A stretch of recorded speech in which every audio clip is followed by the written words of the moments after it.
Mwezi Januari mwaka huu nilifanya video ya biashara ya hardware. Video hiyo ilipata views zaidi ya 32,000. Lakini swali kubwa nililoulizwa na wengi ni kuwa, Mr. Mwambola, vifaa gani hasa vinavyohusika sana? Leo nitawajibu. Nitakuelezea vifaa 5 vya hardware vinavyouzwa sana Tanzania. Pia nitakueleza jinsi ya kuvipata kwa bei ya jumla, na kila kimoja nitakufafanulia siri yake ya kupata faida. Leo nataka kukueleza kwa kutumia bajeti ya Laki3 tu kufanya biashara ya hardware. Laki3 inatosha kukupa vifaa 5 muhimu ambavyo vinahakikisha wateja wanakuja dukani kwako kila siku. Na ukweli ni kwamba huna haja ya kukodi duka kubwa. Unaweza kuanza kwenye sehemu ndogo mtaani au hata kutumia duka la mtu mwingine kwa mpango wa kumsaidia kodi. Mimi hii ninaita parasite marketing. Biashara ya kwanza ambayo ni muhimu ni misumari. Misumari ndiyo bidhaa inayotakiwa kila siku katika ujenzi wowote. Bei ya kununua pakiti moja ya misumari ya inchi 3 ukienda Kariakoo au kwa wauzaji wengine wa jumla utaipata kwa shilingi 3,500 hadi 4,000. Na pakiti moja ina wastani wa misumari 50 hadi 70. Bei ya kuuza pakiti moja ni kati ya shilingi 6,000 hadi 7,000. Hivyo unapata faida ya shilingi 2,500 hadi 3,000 kwa kila pakiti. Ukiuza pakiti 20, hiyo ni sawasawa na shilingi 50,000 hadi 60.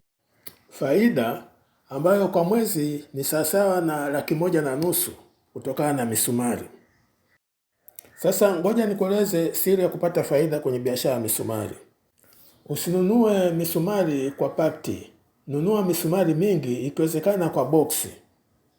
Boksi moja lina pakiti kati ya 20 hadi 25. Sasa ukinunua ya boksi, bei ya misumari inashuka hadi shilingi 3,000 kwa pakiti badala ya shilingi 4,000. Hivyo unaongeza faida kwa karibu 30% ya biashara ya misumari. Siri ya pili, usinunue misumari ya aina moja tu. Weka ya inchi 1, inchi 2, inchi 3 na kadhalika. 3 ni kuwa misumari ni mlango wa kuwapata wateja. Mteja anakuja kununua misumari shilingi 6,000, lakini akitoka anaona kuna nondo. Pia anaona kuna simenti. Kwa hiyo kesho yake anaweza kuja kununua nondo au hata simenti. Biashara ya pili ni simenti. Watanzania wengi tunahitaji simenti. Hii ndio bidhaa inayoongoza kwa mauzo katika hardware zote hapa nchini Tanzania. Bei ya simenti kwa wauzaji wa jumla kwa hapa Dar es Salaam iko kati ya shilingi 16,000 hadi 18,000 kwa mfuko mmoja. Na wewe unaweza ukauza kwa bei ya rejareja ya kati ya shilingi 22,000 hadi 25,000 kwa mfuko mmoja wa simenti. Hiyo ni faida kati ya shilingi 4,000 hadi 7,000 kwa kila mfuko. Sasa ukiuza mifuko 10 kwa siku, hiyo ni faida ya shilingi 40,000 hadi 70,000 kwa siku. Hii ni sawa na faida ya milioni 1,200,000 kwa mwezi kama utakuwa unauza mifuko 10 ya simenti kwa siku.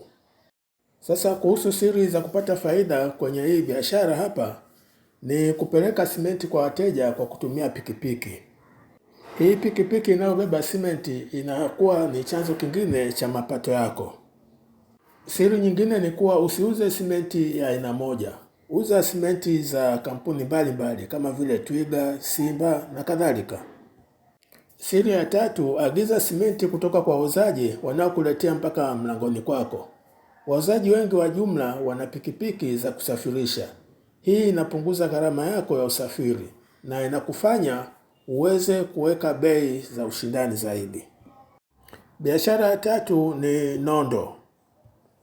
Nondo ni bidhaa yenye faida kubwa sana, lakini wafanyabiashara wengi wanaogopa kuanza nazo kwa kudhani zinahitaji mtaji mkubwa. Huo ni uoga usio na msingi.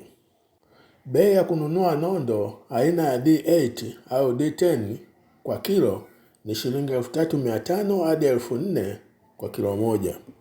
Bei ya kuuza kwenye duka lako inaweza kawa kati ya shilingi 5,000 hadi 5,500 kwa kilo. Hii sasa hivi ina faida ya shilingi 1,500 kwa kilo.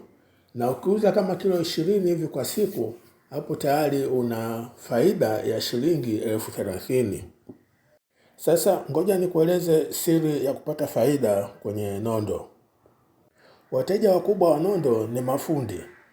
Kwa hiyo hakikisha unaweka duka lako au sehemu ya biashara yako ya nondo karibu na eneo ambapo mafundi wanajenga. Siri ya pili ya faida ni kuhusu nondo. Nondo ndefu zina faida kubwa zaidi kuliko nondo fupi. Aina ya nondo D12 na D16 ingawa ni ghali zaidi, zinatoa faida kubwa kwa kipande. Siri ya tatu ni kuwa nondo ni biashara inayokupa wateja wa kudumu. Fundi akija leo na akapata nondo zako, wiki ijayo atarudi tena. Hii biashara ni ya uhusiano. Mtunze fundi wako, mpe bei nzuri, naye atakuwa mteja wako wa milele. Biashara ya 4 ni mabati. Najua hapa kuna swala la bei, lakini huna haja kuweka mabati 50 dukani kwako. Unaweza kuanza na mabati 10 tu, na sio lazima yawe mabati makubwa ya kuwezeka nyumba. Kuna mabati madogo ya kuwezeka vyoo, banda la kuku au hata kibanda. Bei ya kununua mabati madogo ni kati ya shilingi 20,000 hadi 25,000 kwa kipande. Bei ya kuuza ni kati ya shilingi 28,000 mpaka 32,000. Hiyo ni faida kwako ya shilingi 5,000 au 7,000 kwa kila kipande. Ukiuza vipande 4 kwa siku, hiyo ni faida ya shilingi 20,000 hadi 28,000 kwa siku. Kuhusu siri ya faida, weka mabati yako nje ya duka lako ili yaonekane. Wateja wengi wa mabati hawapangi kununua mabati siku hiyo hiyo, lakini wanapoyaona wanakumbuka. Siri ya pili, nunua mabati kwa rangi tofauti. Mtu anataka ya kijani, mwingine anataka ya bluu na kadhalika. Siri ya tatu ni kama tulivyoona kwenye simenti. Hii inahitaji kupakia hiyo bidhaa na kupeleka kwa mteja. Mteja akinunua mabati 5 hawezi kuyabeba moja kwa moja, kwa hiyo atahitaji usafiri. Sasa kama una pikipiki, inakuwa huduma ya ziada ambayo inakuingizia kipato. Biashara ya 5 na ya mwisho ni rangi. Hii ni biashara inayopuuzwa, lakini ina faida kubwa sana. Bei ya kununua galoni ndogo ya rangi ya lita 5 unaweza kupata kwa shilingi 35,000 mpaka 45,000 kwa bei ya jumla. Bei ya kuuza ni kati ya shilingi 50,000 mpaka 60,000, na hivyo unapata faida ya shilingi 15,000 kwa kila ndoo au galani. Na ukiuza galani 3 kwa siku, hiyo ni faida ya shilingi 45,000. Sasa ngoja nikueleze siri ya kupata faida. Wateja wa rangi hawanunui rangi peke yake. Wananunua pia brashi, roller, sandpaper na vitu vingine vidogo vidogo. Kwa hiyo rangi inavuta vitu vingine, na hii tunaita ni bundle strategy. Siri ya pili ni kuwa rangi ina uhifadhi rahisi, haihitaji nafasi kubwa na haiharibiki kwa haraka. Siri nyingine, nunua rangi za aina 3 au 4 na ambazo ni maarufu zaidi. Mfano ni rangi nyeupe, kijivu, krimu na light blue. Hizi ndizo rangi zinazotumika sana katika nyumba za kawaida hapa Tanzania. Naona nimekueleza mambo mengi, naona niishie hapo, hivyo tuonane kwenye video inayofuata.